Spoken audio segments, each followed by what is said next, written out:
La gamme Peugeot compte deux ludospaces, le Beeper et le Partner, que voici. Ce dernier est le jumeau technique du Citroën Berlingo et le concurrent direct du Renault Kangoo.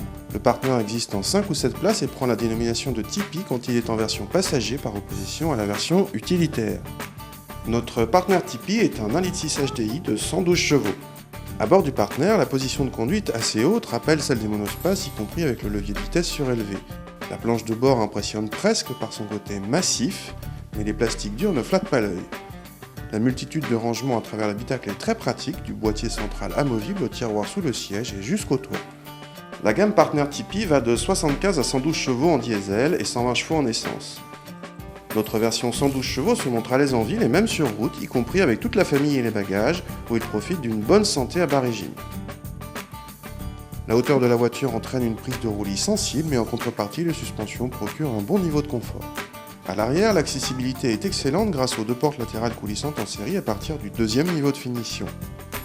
Les passagers ont droit à 3 sièges individuels, mais ils ne coulissent pas. Le toit partiellement vitré rappelle celui du Zafira, mais ne peut être occulté. Les passagers arrière ont droit à leur réglage de ventilation et même au parfumeur d'ambiance. La capacité du coffre est gigantesque avec presque 700 décimètres cubes et un seuil de chargement très bas. Les sièges arrière peuvent se replier et se retirer complètement. Sur cette finition zénith, la lunette peut s'ouvrir indépendamment. Originalité, en plus de la lampe détachable, un compartiment situé sous le pavillon peut servir de coffre d'appoint pour des éléments pas trop lourds. Ce Partner Tipeee est très fort pour son espace intérieur et sa multitude d'aspects pratiques. Mais il marque le pas en comportement routier et en qualité de présentation, nettement moins flatteuse que celle des monospaces compacts.